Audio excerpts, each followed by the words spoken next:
Yo, broski here, and I'm excited to come here today with a brand new MOBA. MOBAs? Do we need another one? There's already 1,000 of them. They're trying to be a DC one. There's already the mainstays like League of Legends and Dota. We played those though for a long time, and there's been failures and not so hits or misses like Heroes of the Storm. We've played those though, but we've always fantasized for years.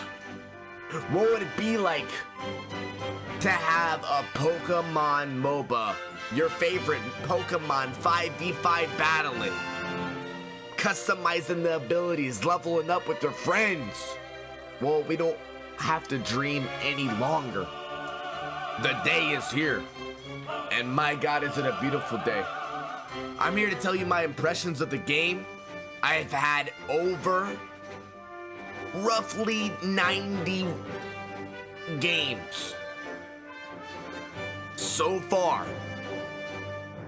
and the game has been out for 3 days. I've had a lot of fun. This game is awesome. I really enjoy it.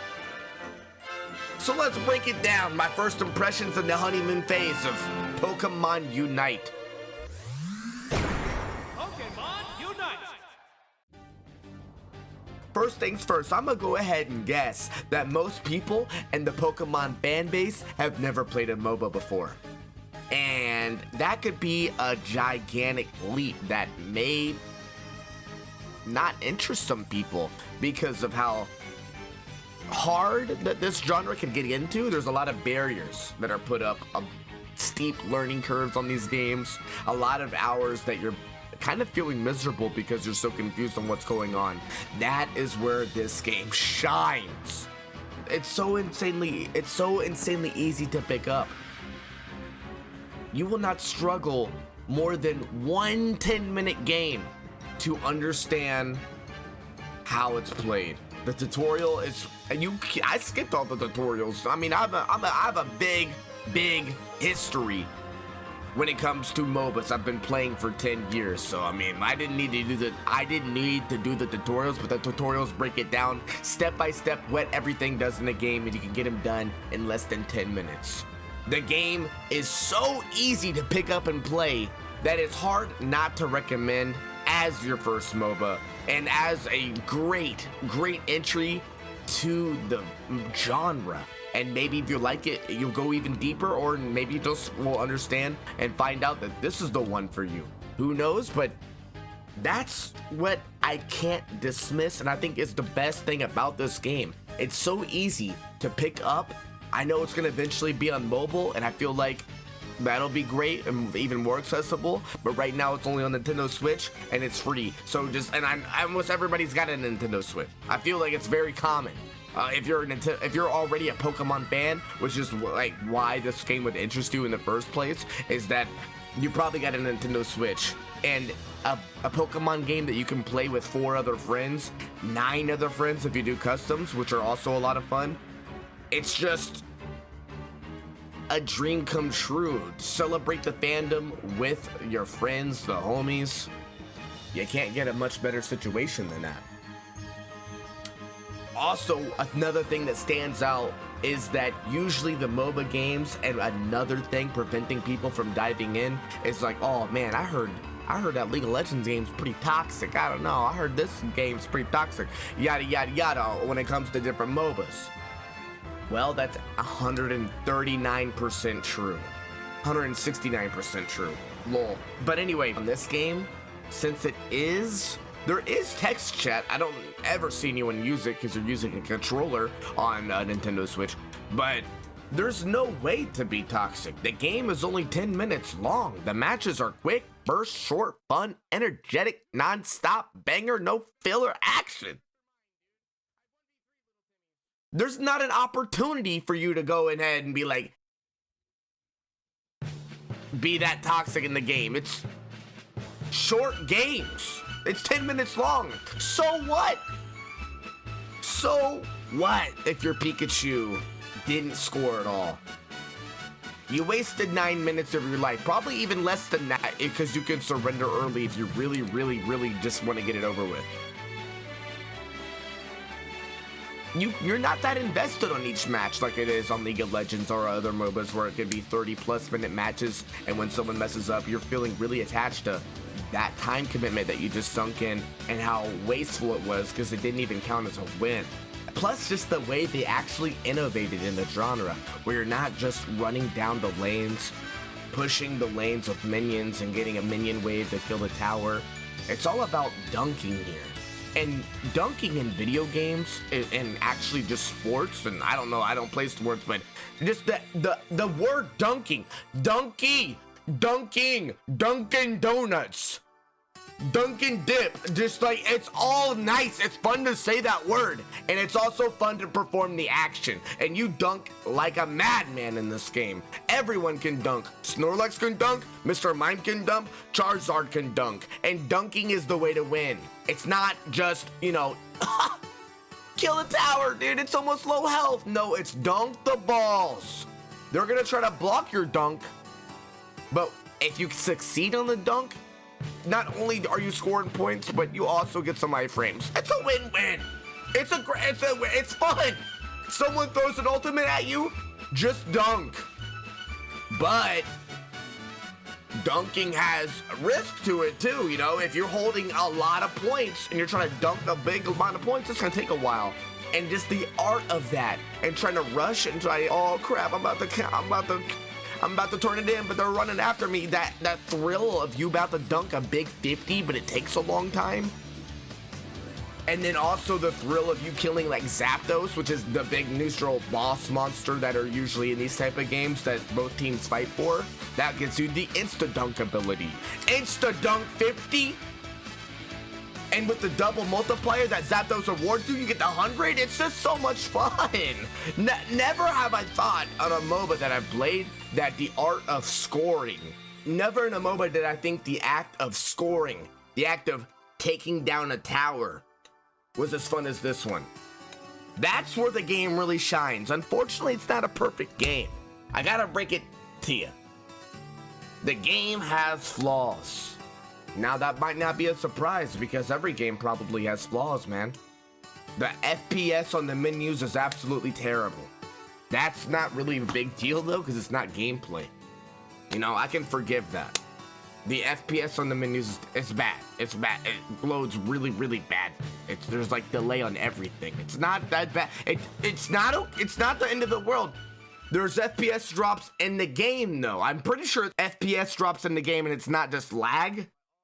I haven't really experienced lag, but the game FPS will stutter in a competitive like 5v. I mean, I don't know if it's really competitive, but on a 5v5 ranked experience, that's frustrating. Also, there's a lot of advanced settings to tweak the controls on how you really want to be as comfortable as possible, but still I will accidentally use my skill shot abilities that I have to aim, and it'll like go some crazy. That might be me, and I'm still learning, I guess. It could be, but it feels like sometimes it's a little wacky. But the game just came out. It's not excusable with a, it's going to be updated, but hopefully it will be updated. Now let's address the elephant in the room. It's free to play.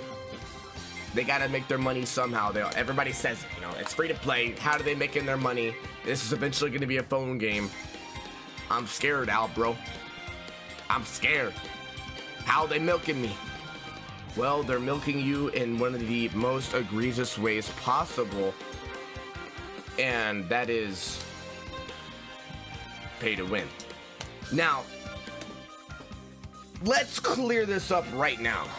The Pokémon Unite game is absolutely pay to win. And anyone making the argument that it's not is either defending the company Pokemon because of their fandom or just trying to have a unique take on the game to clickbait. That's the only two reasons you would do it. Because the game is clearly pay to win, and anyone who dives in the menus can see this. The menus, there's actually different ways to give them money. There's cosmetics to customize your Pokemon trainer. There's skins, and there's the Pokemon themselves that you can buy. There's also 3 different battle passes in the game. And what I mean by that is there's a trainer level up. You level up your Pokemon trainer. That's absolutely free, that you cannot influence at all other than boosties. Boosty boys. And you can just level up at a faster rate. These level ups don't really do anything past like level 11, which unlock the your like abilities that are available in game, like a speed boost or a potion. These are not what I consider pay to win advantages. This trainer ID level doesn't really affect the boost system in these type of games. I can forgive that because it's pay to speed up the process. But what I cannot forgive, and like I said, I still think the game's a lot of fun. But what I cannot forgive is the fact there's a mechanic in the game called held items.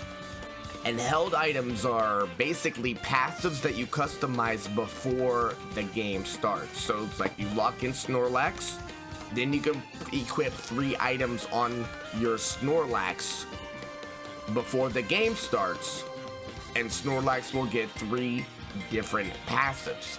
Now, unlocking the items itself is not that difficult, and you can definitely do in a free-to-play account without paying any money. That's not actually that bad. What's really bad is the act of upgrading these items. Now, upgrading these items is available through in-game currency and also with gems. What's really kind of scandalous about it, if you look in the store though, it appears that you can only buy it through the ticket system, which is only obtainable through playing the game and leveling up and doing the missions. But you can actually use the gems on it, which is the premium currency, and buy as many as you want. So what that means is that you can buy item upgrades with real money. Now, what are the item upgrades? The item upgrades are pretty simple. Each item in the game, one of these held items that are passives that you put on before the game starts, each one of these have 3 tiers to them. Now, the first tier you get for just owning the item. The second tier, you gotta upgrade it 10 times, and the third tier, you gotta upgrade it 20 times. Now, to upgrade an item 10 times is not that impossible. It's not really asking that much, honestly. So to get 3 10 items is feasible with no money invested. It's absolutely possible. Just do the daily missions or whatever and get your core build and whatever character you want, and then you're good to go. But the fact of the matter is, it will take you weeks, if not months, to get items level 3 without paying money. And that means the people who do pay money for the level 3 items will, if they pick Snorlax and you pick Snorlax, they have level 3 items, you don't, their Snorlax will be better.